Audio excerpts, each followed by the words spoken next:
nous délivrer, Seigneur, s'il te plaît. Aide-nous à faire bon accueil de cette parole. Peu importe comment elle est formulée, peu importe les mots que tu vas utiliser pour nous parler, donne des tracés attentifs, des tracés humbles pour accepter ce que tu as dit. Alléluia. Conduis seulement par ton esprit, que nous ne ressortions pas comme on est rentré, s'il te plaît. C'est vrai, Seigneur. Ne laisse pas repartir d'ici comme on est ressorti avec les mêmes Oh, faiblesses, alléluia. avec les mêmes manquements. On a l'habitude de faire des veillées. Alléluia. Montre-nous, Seigneur. Montre-nous que même si on a l'habitude, Alléluia. mais tu peux te réveiller d'une manière tout aussi différente. C'est vrai, Seigneur. Merci Saint-Esprit, au nom de Jésus. Amen. Amen. Alléluia. Nous allons passer un temps en adoration. Alléluia. Tu peux jouer une même chose, peut-être comme ça.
Alléluia. Je vois la gloire du Seigneur. Alléluia. Alléluia. Je vois la gloire du Seigneur.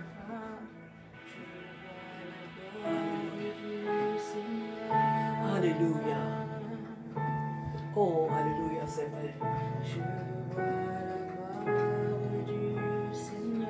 C'est vrai, alléluia. C'est vrai, c'est vrai, c'est vrai. Amen. Amen.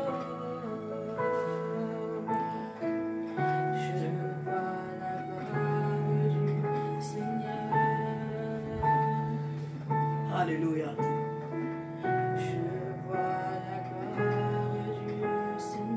C'est vrai, Seigneur. Alléluia. Oh, merci Jésus. Amen. Je vois la gloire du Seigneur. Je vois la gloire du Seigneur. Envahir ce lieu. Je vois ta gloire. Je vois la gloire du Seigneur. Je vois la gloire du Seigneur. Envahir ce lieu. Amen. Amen. Je vois la gloire du Seigneur. Je vois la gloire du Seigneur. Envahir ce lieu. Seigneur, nous voyons.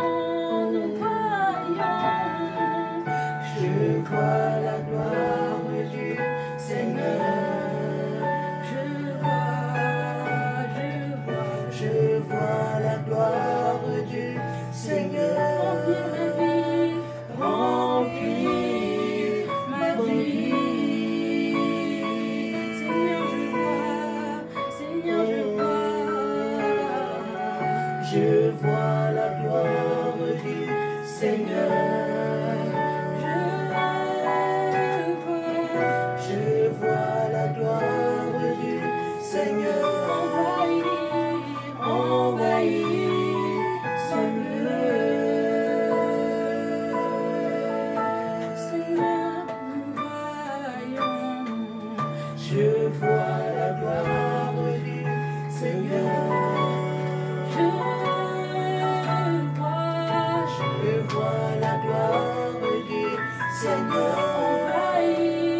Envahir ma vie.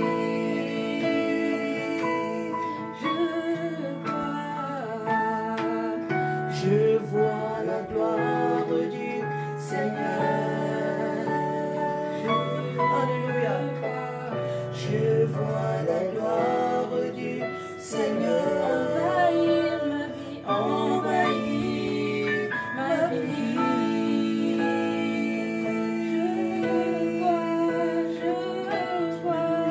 Amen.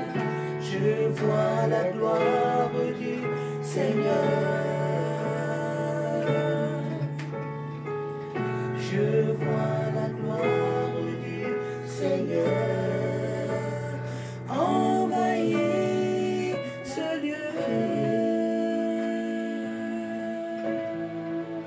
Oh, alléluia. Nous bénissons ton nom, Seigneur, ce soir. Sois célébré, nous sommes glorifiés, Seigneur, pour qui tu es, mon Père. Merci de faire nous des adorateurs, qui t'adorent, qui te cherchent. Sois béni à ma Père. Sois honoré, Seigneur. Merci de ouvrir le cœur. Oh, sois glorifié. Merci pour tout ce que tu fais en nous. Seigneur, sois béni. Oui, tu crées toutes choses nouvelles. Seigneur, sois Parfois, excellent. nous ne comprenons pas les choses. Seigneur, Parfois, nous ne sois voyons célébré. pas. Parfois, nous sommes Seigneur, sois Jésus contemplé. qui nous ouvre les yeux. Oh, sois Merci de ta glorifié, grâce. Seigneur. Merci pour Parce ton que tu amour. es ici, Seigneur. Merci pour ta présence. Tu nous as Merci promis, pour ta Papa, tu as paix, dit que ta l'amour joie. sont ta Au nom santé, de ton nom. Jésus. Tu es au milieu Amen. d'eux, Seigneur. Et nous croyons que tu es là, Papa. Nous croyons que tu es ici, Seigneur. Alléluia. Alléluia. Alléluia. Voilà. Alléluia. Sois Là, béni, Saint-Esprit. Tu es notre Yeshua. À toi la gloire, l'honneur, la puissance. Oh Père, pour toujours, béni, pour toujours, honneur, gloire, puissance, autorité à toi, pour toujours, ô Éternel. Oh Santa Moriente, Cobroqueta, Sois célébré. Lorébéré Contarian Baba. Sois glorifié, Seigneur. Sois glorifié, Seigneur. Sois glorifié, Seigneur. Sois glorifié, Seigneur. Sois honoré, Seigneur. Sois exalté, Seigneur. Sois célébré, Seigneur. Sois célébré, Seigneur. Monte dans les cieux, ô Dieu. Sur la terre et sous la mer. Sur la mer et sous la mer. Père, sois glorifié. Père, sois glorifié. Père, sois glorifié. Père, sois glorifié. Père, sois glorifié. Notre Dieu.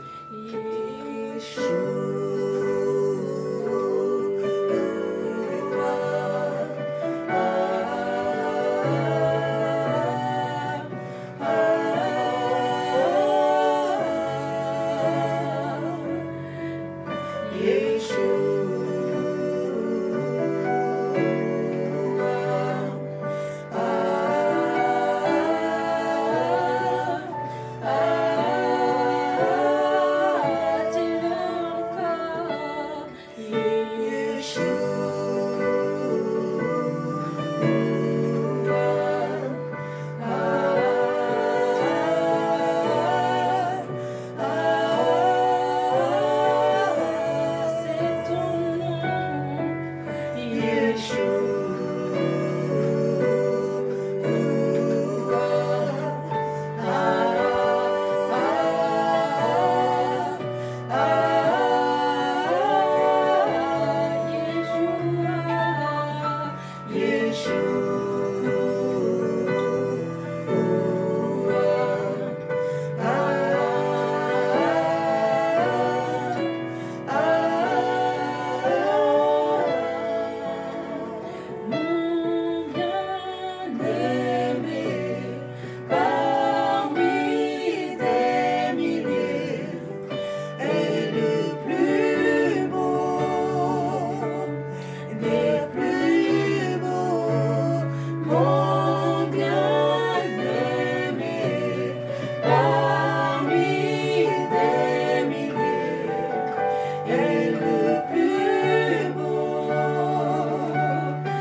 bénissons ce soir. Transforme-nous, Seigneur, ce soir. Seigneur, nous te glorifions. Transforme-nous, mon Dieu, mon roi. Oh Père, nous Transforme-nous, poussons Esprit des de Dieu. soupirs vers toi.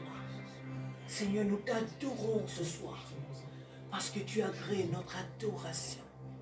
Nous t'élevons ce soir, sinon cette nuit, parce que Père, ô Dieu de gloire, nous savons que tu es ici cette nuit avec nous. Et nous savons, Père de gloire, que tu as créé ce moment. Oh, Abba Nous Père, t'invoquons, roi de gloire, nous oh Dieu, t'invoquons, notre Père de Saint-Esprit. gloire. Vers qui d'autre tourner Oh, si ce n'est toi, Seigneur, Seigneur. Alléluia. Toi seul connais le secret de mon cœur. Voilà pourquoi nous Alléluia. avons besoin de toi, Seigneur. Pour être Alléluia. guéri, pour être lavé, pour être purifié. Oh, Alléluia. Viens contre toi, Seigneur, pour être Alléluia, transformé, Père. Seigneur.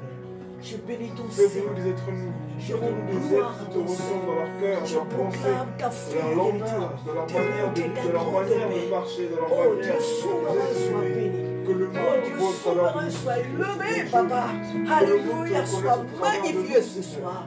Sois magnifié encore, Père, parce que nul n'est sans à Aide-nous à être toi. revêtus de Oh, à ta toi force. toute la gloire. Nous ne pouvons À pas te toi toute ressembler. la gloire. Par nos propres forces, Alléluia. nous ne pouvons pas te ressembler, Seigneur. Merci, Seigneur. Revenons de toi. Je Force-nous te dis la merci, capacité Seigneur, de la vie que tu m'as de donnée. marcher dans la Je te sainteté. dis merci parce que Je tu as marche inscrit dans la mon nom droiture. dans le livre de vie. Tu as Au fait nom de de moi ta Jésus. fille. Tu as fait de moi ta fille. Tu as Merci, fait de moi Seigneur, ta au nom de priorité. Jésus. Tu as fait de moi la Amen. prunelle de tes yeux. Oh papa, merci cette nuit. Merci pour ta grâce. Merci Seigneur. Alléluia. Alléluia. Oh, Alléluia. Glorifie Jésus Alléluia. au milieu de nous. C'est vrai, Seigneur.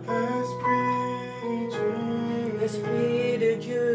viens parmi nous. Alléluia.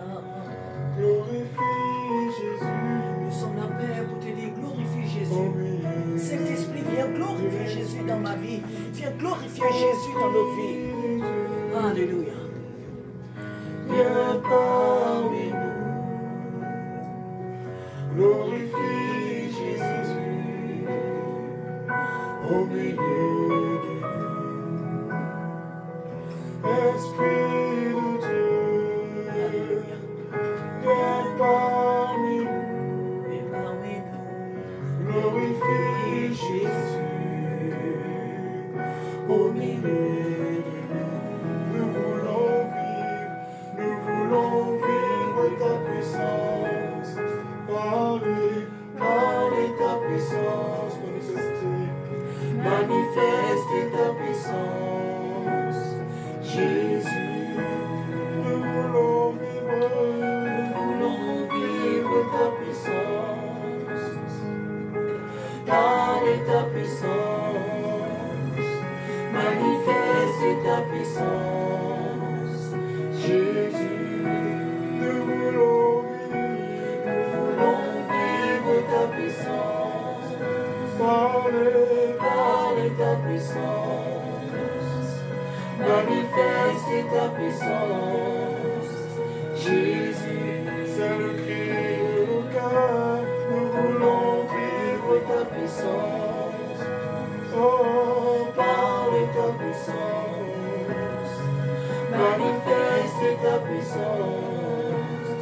Jésus, nous voulons vivre ta puissance. Parler ta puissance, manifester ta puissance.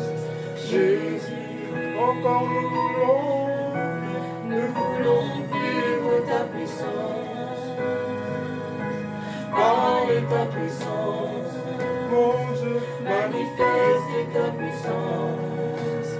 Jésus, oh Saint-Esprit, Saint-Esprit,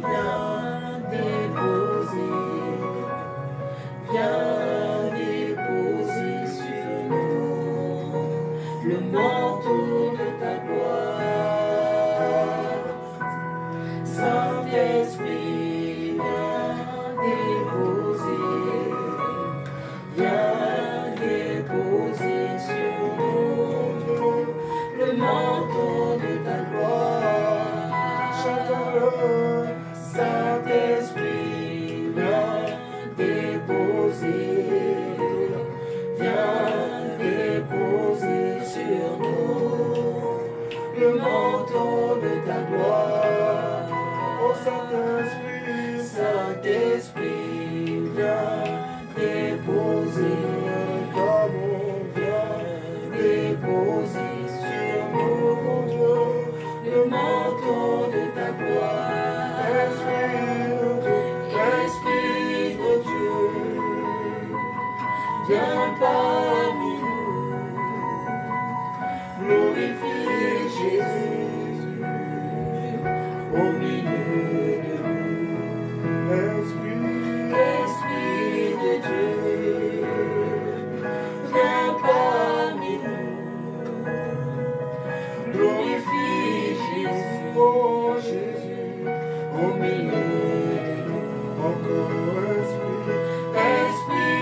Manifeste ta puissance, oh Jésus. Nous voulons vivre ta puissance. Parler ta puissance.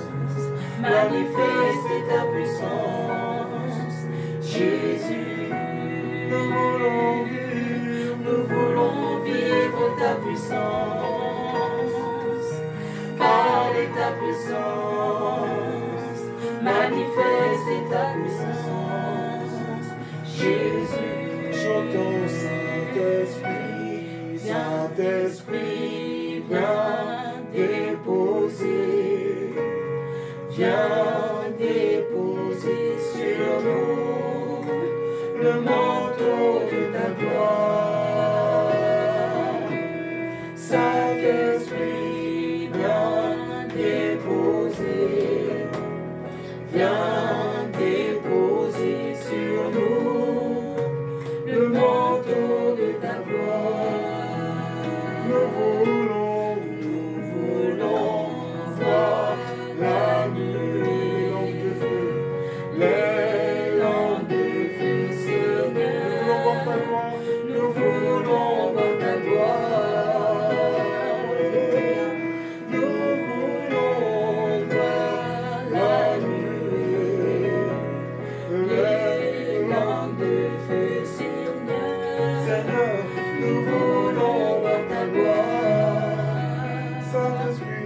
Saint-Esprit, viens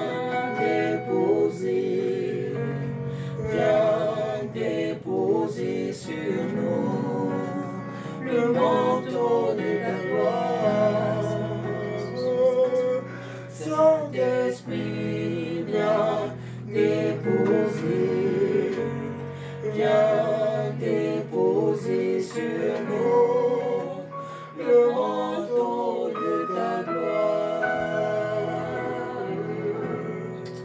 Sois béni, Seigneur. Alléluia. Asseyez-vous, s'il vous plaît. Alléluia. Nous allons ouvrir nos Bibles. Nous allons ouvrir nos Bibles dans le livre de 1 Samuel. Dans le livre de 1 Samuel, chapitre 3. Alléluia. Ce sera notre premier message. Nous en avons deux ce soir.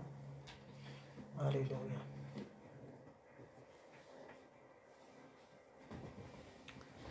Alléluia. Que le nom du Seigneur soit béni. Le livre de 1 Samuel, chapitre 3.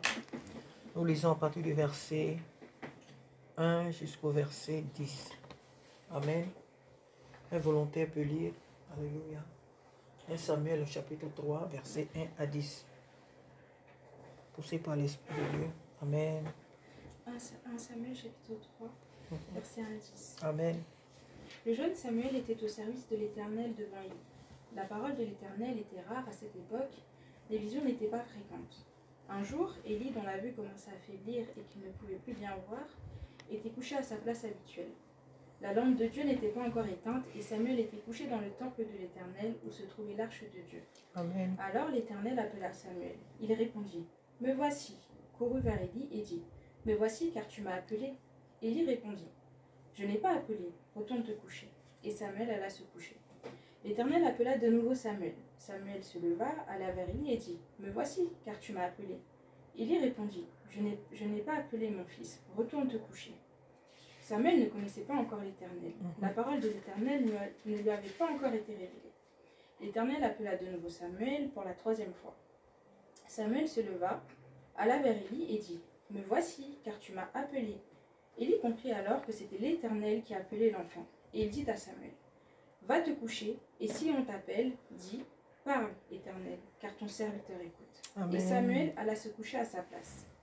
L'Éternel vint se tenir près de lui et appela comme les autres fois, « Samuel, Samuel. » Samuel répondit, « Parle, car ton serviteur écoute. » Amen.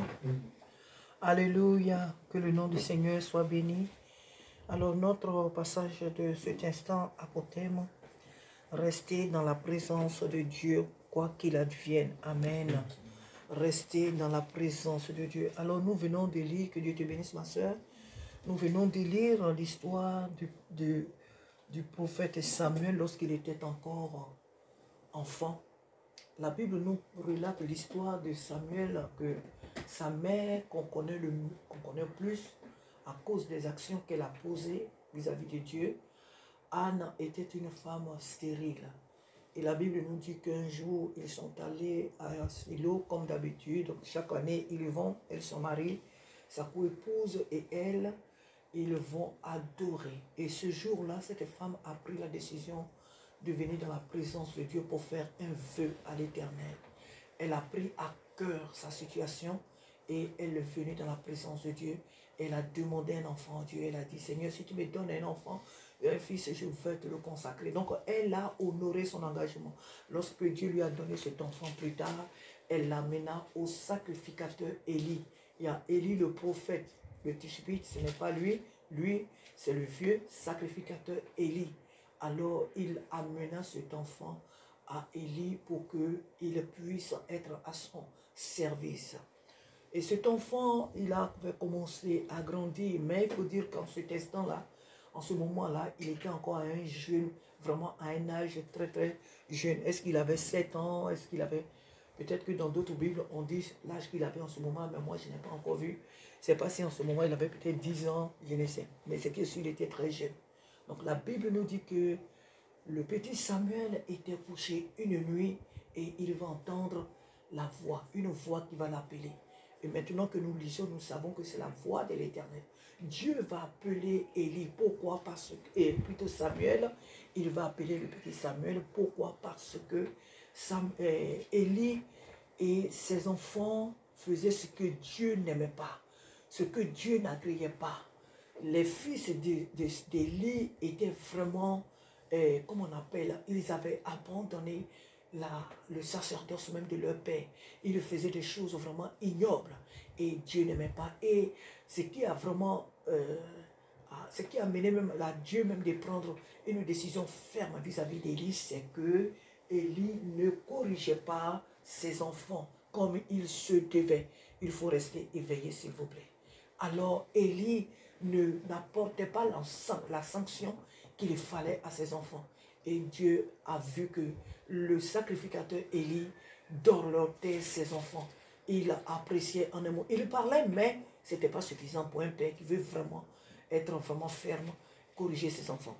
Alors ce petit Samuel qui grandissait là, Dieu a pris une résolution de parler à Élie de ce qui allait advenir de la maison d'Élie. Dieu a pris la résolution de parler à Samuel pour lui révéler ce qui allait arriver à la maison de son maître, son mentor Élie.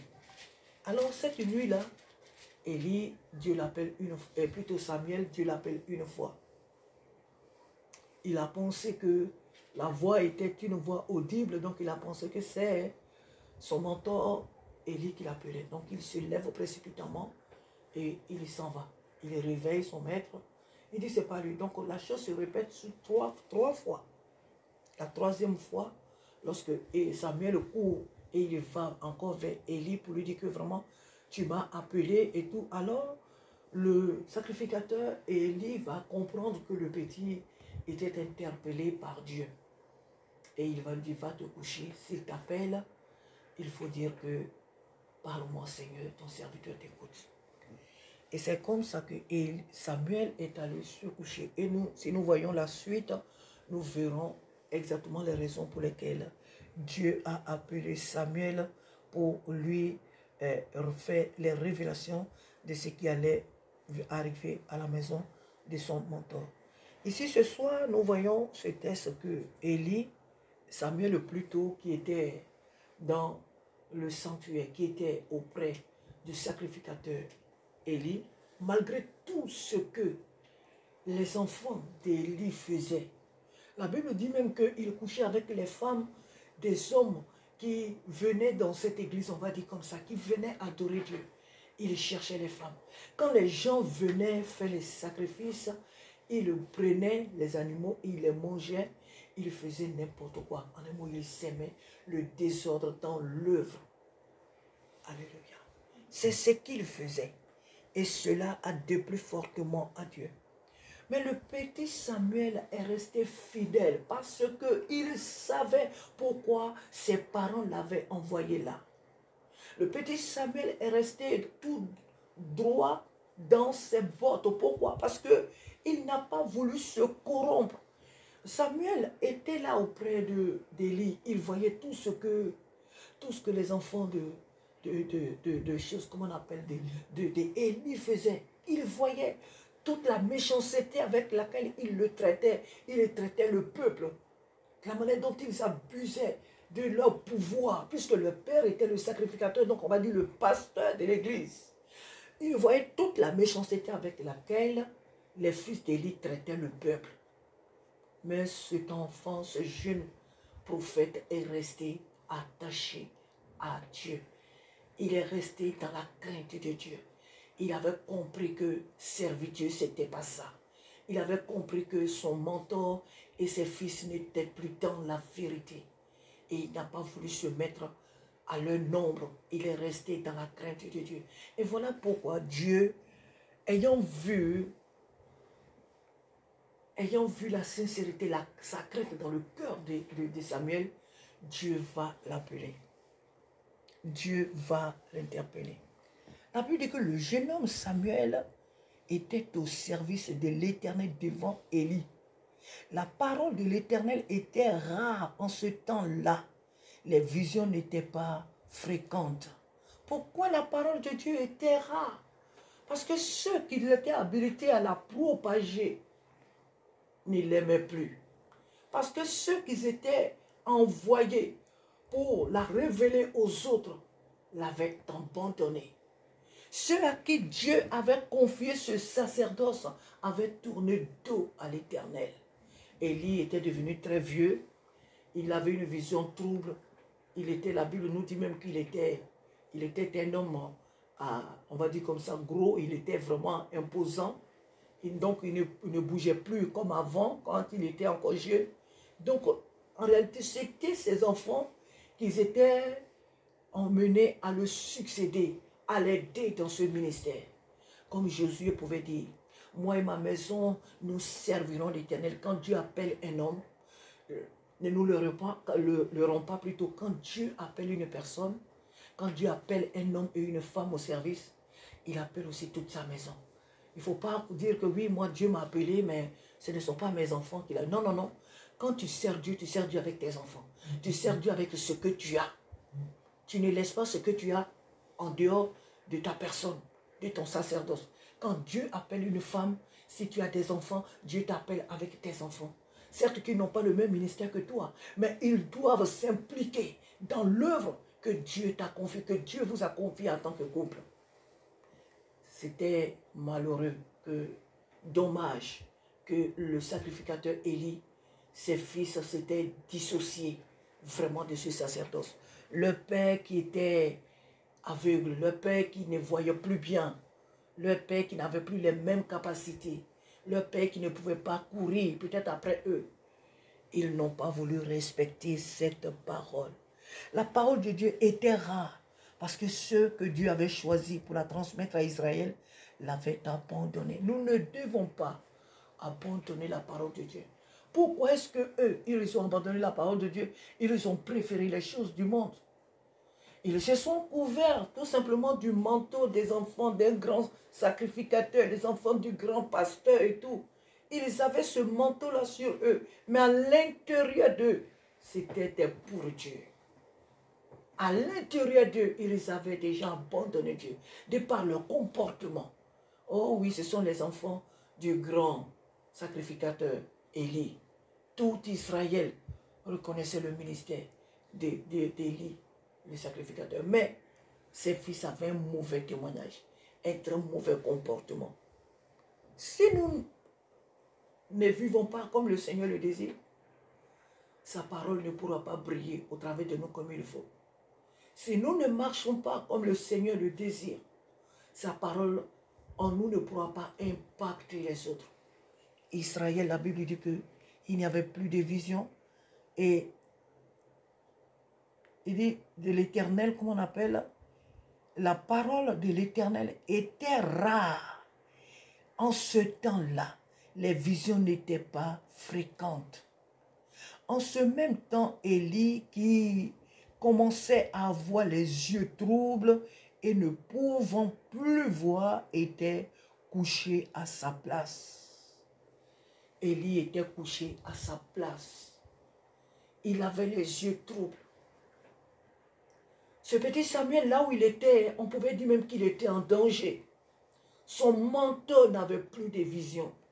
Son menton n'avait plus de repères.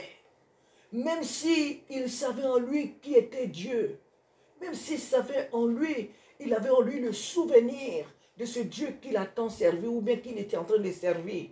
Mais sa vision était désormais limitée. Comment est-ce qu'il pouvait transmettre à cet enfant ce qui était bien? On pouvait dire que le petit Samuel était aussi en danger. Parce qu'un mentor, un leader doit être capable de montrer la vision, de montrer la voie à ceux qui le suivent. Doit être capable d'enseigner le minimum à ceux qui le suivent. Élie avait les yeux troubles et il était couché à sa place, ce qui veut dire qu'il ne bougeait pas.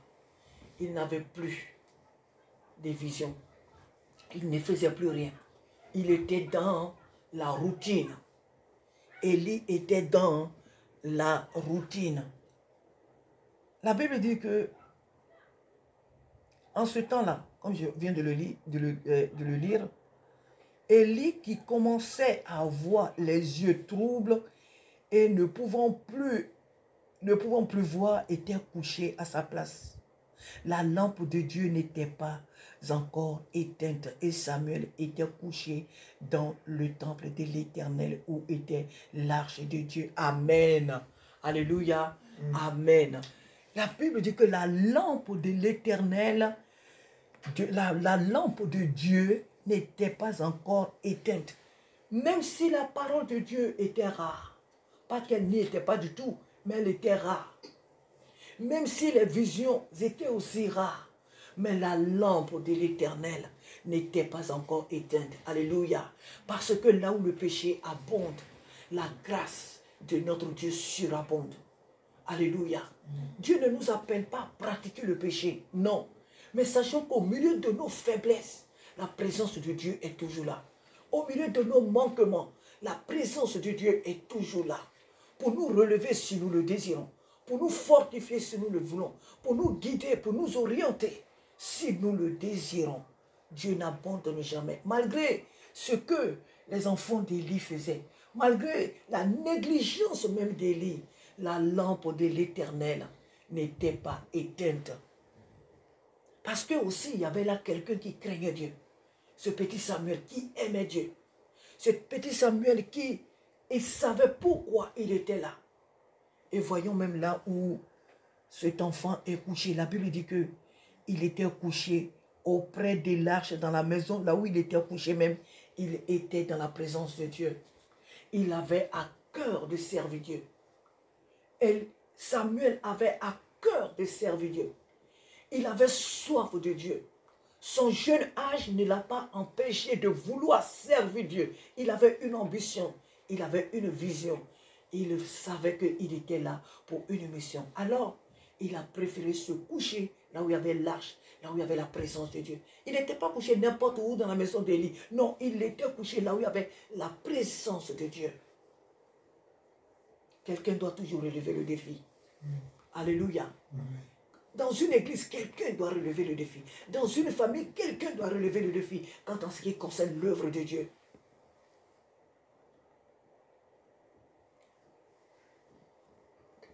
Dans les nations, aujourd'hui, nous vivons, l'église est comme une église endormie. Il doit y avoir une église. Il doit y avoir une église. Parmi tant d'églises, on parle même tant d'apostasie, tant de dérives. Il doit y avoir quelques églises. Une église qui craint Dieu, qui crie à l'Éternel, qui prie, qui sert Dieu en esprit, en vérité. Tout le monde ne doit pas être dans le même sac. Et Samuel était couché dans la présence de Dieu. Et c'est parce qu'il était couché dans cette présence que Dieu a pu lui parler. C'est parce que Samuel était dans la présence de Dieu, que Dieu s'est adressé à lui, que Dieu va lui donner la révélation de ce qui va venir à la maison de son maître, Élie.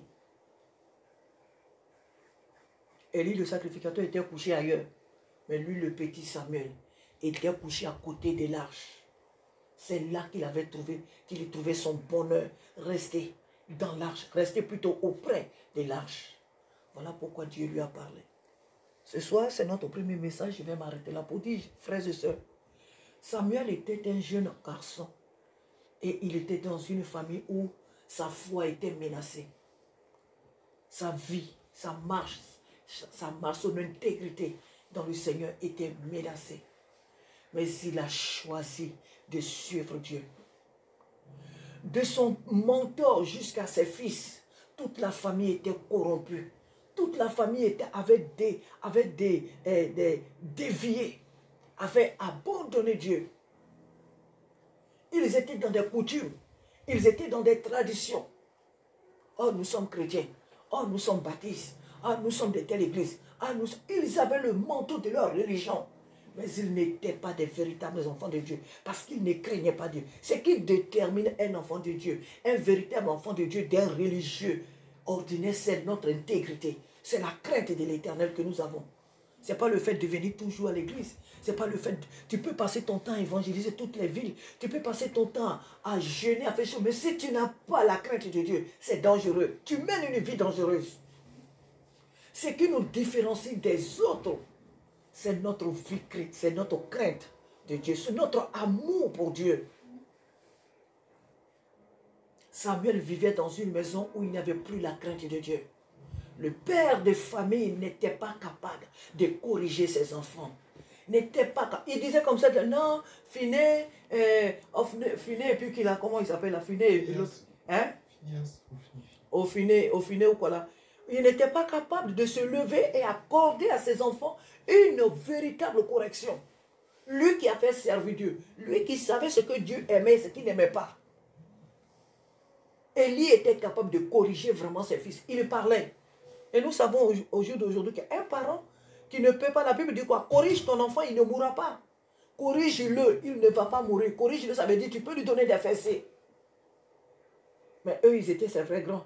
Mais il lui attend que le père, il y avait des manières de les punir pour leur faire comprendre que ce qu'ils étaient en train de faire, c'était mauvais. Mais il parlait seulement par des paroles. Ah oui, ce que vous faites là, Dieu n'aime pas ça, Dieu n'aime pas ça, Dieu n'aime pas ça, Dieu n'aime pas ça. Et voilà ce qu'il faisait. Alors, Dieu n'aime pas ça. Effectivement, Dieu va lui prouver qu'il n'a pas aimé ce que lui et ses enfants, ce qu'ils ont fait aux yeux d'Israël, à sa parole. Ce qu'ils ont fait. Donc, le jeune homme Samuel pouvait aussi se rallier à eux. Et puis vivre de cette... Un enfant qui vient dans une famille, nous savons, quelqu'un qui vient dans votre famille, si vous tous, vous vous habillez en blanc tous les vendredis, l'enfant va s'habiller en blanc. Si vous habillez en rouge tous les samedis, mais la personne qui est venue vivre chez vous, à moins qu'elle vous aime, elle ne vous aime pas, mais à partir du moment où elle vit chez vous, elle se rallie à vos traditions, vos coutumes, vos habitudes. Parce qu'elle vit chez vous. Samuel a fait le choix de craindre Dieu.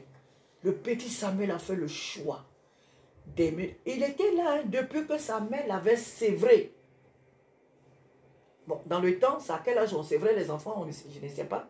Mais Samuel était là depuis que quand Samuel a sévré, c'est là qu'elle a conduit le petit Samuel auprès du sacrificateur Élie. Non, il voyait, il grandissait dans ces choses honteuses-là. Il grandissait. Donc, c'était facile pour Samuel de se rallier aux enfants d'Élie et puis faire comme eux. Mais quand on sait qui on est, quand on sait d'où on vient et là où on va, quand on connaît son identité,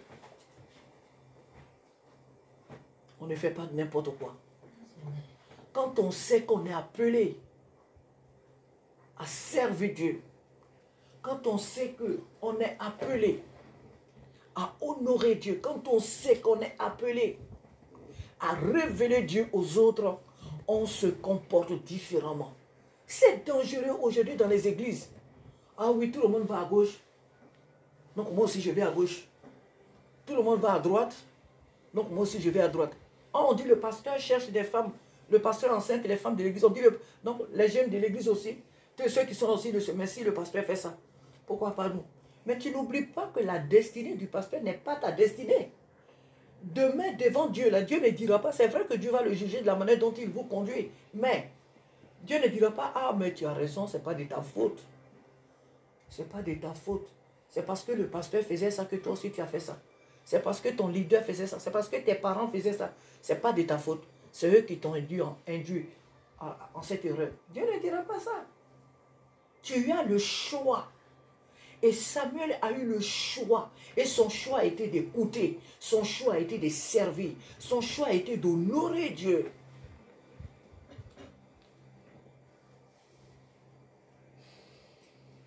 Restez dans la présence de Dieu quoi qu'il advienne. Nous sommes dans des temps difficiles, frères et sœurs. Jusqu'où ta foi est capable d'honorer Dieu. Jusqu'où ta foi est capable de rester attachée à Dieu. Jusqu'où ta foi est capable de regarder qu'à Jésus-Christ. D'être réellement attaché à Jésus-Christ. Vous voyez, nous vivons un temps vraiment très difficile. Je ne parle même pas de choses qui arrivent dans le monde, mais dans l'église même. On est actuellement là sur une page. Et cette page-là où on a vu un homme de Dieu auquel nous tous, nous honorons, nous aimons. Que lorsque même tu le vois sur les réseaux sociaux, tu ne cherches plus à regarder autre chose. Tu bois ses messages. Tu bois ses messages. Et qu'est-ce qu'il vient nous dire? Qui fait aujourd'hui, qui a fait là une grande bombe sur l'étoile aujourd'hui. Jésus-Christ n'est pas Dieu.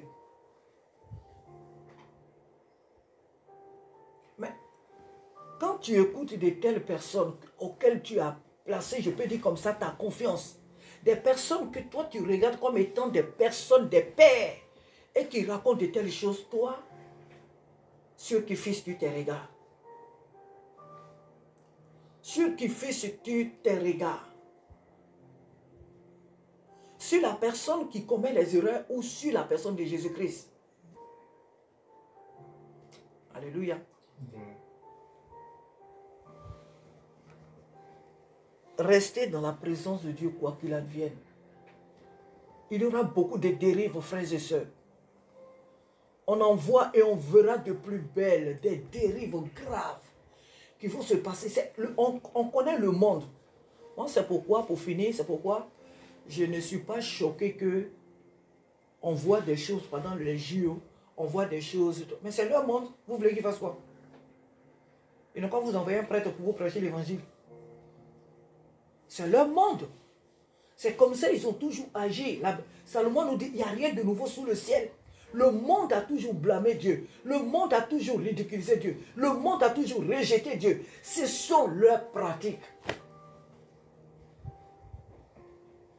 Ce sont leurs pratiques. Ça ne m'étonne pas quand les gens du monde font des... Ça ne t'étonnera pas, toi et moi, que les gens du monde fassent des choses. On va dire, mais oui, mais c'est parce qu'ils sont des païens. Mais c'est quand ça va se faire dans l'église, là. Les personnes auxquelles toi, tu crois que, ah, ça c'est vraiment une femme de foi. Ça c'est vraiment un homme, vraiment un vrai serviteur de Dieu. Et que le lendemain, quelques jours, quelques années, tu vas attendre des choses désagréables. Bon, encore il faut avoir le discernement pour savoir qu'elles sont désagréables. Il faut que tu aies le discernement pour savoir que ce que la personne est en train de dire là, c'est du mensonge. C'est du n'importe quoi. L'ennemi va passer par ces genres de personnes pour déstabiliser la foi des faibles. Est-ce que toi, tu seras réellement attaché au Seigneur? Demeurer dans la présence de Dieu te sauvera des dérives. Demeurer constamment dans la méditation de la parole de Dieu te sauvera des dérives. Te sauvera des doctrines des démons. Te sauvera de l'apostasie. Te sauvera de la contradiction, des mensonges de l'ennemi. Alléluia. Restons attachés au Seigneur. Car la Bible nous dit la fin de toutes choses vaut mieux que son commencement. Élie n'avait pas entendu d'être d'abord un vieux. Il était un enfant. Donc il pouvait courir, jouer. Peut-être qu'il était un jeune homme de, je ne sais, 16 ans, 17 ans. Moi j'ai dit, je ne connais pas son âge. Mais la Bible dit que le petit, donc, Il devait peut-être avoir entre 7 et 8 ans par là, peut-être 10 ans. Donc, Élie n'était que, et Samuel plutôt n'était qu'un enfant. Donc, il était à la portée de toute forme de dérive. Mais il a choisi. Il a fait un choix. Même si mon mentor n'est plus dans la ligne droite, même si ses enfants sont corrompus, moi je reste attaché à Dieu. Moi je reste attaché à Jésus-Christ. Moi je choisis de demeurer dans la présence de Dieu. J'ai choisi de plaire à Dieu. Et chers frères et sœurs, si vous et moi nous choisissons de rester dans la présence de Dieu, c'est à nous que Dieu va parler. Parce que Dieu parlera au cœur disposé. Le cœur de Samuel était disposé. Il était dans la présence de Dieu. Alors Dieu lui a parlé. Peu importe ce qui va venir à travers le monde et dans les églises. Mais si toi et moi, nous demeurons dans la présence de Dieu, nous ne serons pas des chrétiens qui vont dire, ah bon, il se pourrait que, ah bon, peut-être que non. Nous serons des chrétiens avertis, car la Bible dit que Dieu ne fait rien sans avoir révélé les choses au préalable à ses serviteurs. Dieu ne fait rien sans avoir informé ses serviteurs. Donc Dieu va nous révéler des choses. Nous ne serons pas des chrétiens étonnés. Quelque chose va arriver demain à la France, Dieu va nous parler. Quelque chose va arriver demain dans nos familles, Dieu va nous parler. Quelque chose va arriver autour de nous dans ce que nous faisons, Dieu va nous parler. Et nous ne serons pas des chrétiens étonnés. Si cela nécessite de la prière, alors parce que Dieu nous a avertis, nous allons prier pour ne pas que cela arrive. Nous ne serons pas des chrétiens étonnés. Lorsque nous continuons cette histoire, nous verrons plus tard comment Dieu va frapper la maison d'Élie. Samuel n'était pas étonné puisque Dieu lui avait parlé. Aujourd'hui, les chrétiens, on est surpris. L'ennemi nous surprend dans beaucoup de choses. Nous sommes des chrétiens comment on appelle, qu'on vient informer. On n'est pas des chrétiens, comment on appelle, lucides. On n'est pas des chrétiens avertis, non. Toujours les nouvelles viennent nous surprendre. Le monde sait même des choses que nous. Le Dieu qui est grand, qui voit dans le noir, qui sait toutes choses, qui sait l'avenir, qui est prêt à nous parler. Je me parle cette nuit à moi-même. Dieu veut me révéler des choses. Mais si je ne prie pas, si je ne suis pas dans la présence de Dieu, que je passe mon temps dans les distractions, dans des choses inutiles, je n'entendrai pas la voix de Dieu. Demeurons dans la présence de Dieu, quoi qu'il advienne. Quelles que soient nos faiblesses ou nos manquements, et Dieu seul le sait, nous en avons tous ici. Il n'y a personne, cette nuit ici, ni dans cette œuvre, il n'y a personne qui soit meilleur que l'autre. Tous nous avons des manquements, tous nous avons des faiblesses. Nul n'est meilleur que l'autre. Mais si nous choisissons, malgré tout ce qui se passe autour de nous aujourd'hui, si nous choisissons de demeurer dans la présence de Dieu, pas de faire confiance à une personne parce que c'est notre leader, nos regards sont fixés sur elle. Tu oublies que ton leader là, c'est un être humain. Que lui, il peut te décevoir, que elle peut te décevoir. Mais que celui qui ne te décevra jamais, c'est Dieu, c'est Jésus-Christ. Jésus ne déçoit jamais. Seuls les insensés qui ont un langage contraire. Mais Jésus ne déçoit jamais ses enfants. Alors si nous choisissons de rester attachés à lui, il va nous parler. Et nous serons ses instruments pour faire du bien autour de nous. Alléluia. Que son nom soit béni cette nuit. Que son nom soit glorifié. Oh Éternel des armées, je veux bénir ton nom encore cette nuit. Je célèbre ton nom parce que tu es fidèle, Papa. Je célèbre ton nom parce que, Éternel des armées, tu m'as appelé, Seigneur, à demeurer dans ta présence.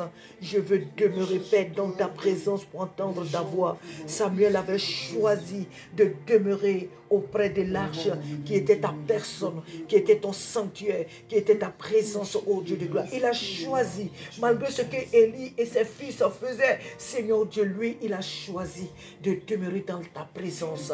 Et c'est en cela, Père de gloire, que tu l'as appelé, que tu lui as transmis ce qu'elle est arrivé arriver à la maison de son maître. Oh Dieu de gloire, je t'en supplie. Aide-moi, Père, à demeurer dans ta présence. Aide-nous, Seigneur, à demeurer dans ta présence. Les temps sont mauvais, les jours sont mauvais. Apprends-nous, Seigneur, à demeurer dans ta présence, à demeurer attaché à toi, à demeurer fidèle, Seigneur, parce que toi, tu es fidèle. Apprends-nous, Saint-Esprit, à demeurer fidèle, à rester accroché à toi. Oh Père, sois béni cette nuit pour tout ce que tu fais, Seigneur. Renouvelle notre force, Seigneur. Renouvelle notre force, Abba, Père. Oh, alléluia. Renouvelle notre force, Seigneur, Dieu de gloire. Au nom de Jésus-Christ. Alléluia. Que le nom du Seigneur soit béni parce qu'il est fidèle. Que le nom du Seigneur soit élevé parce qu'il est fidèle. Amen, amen, amen.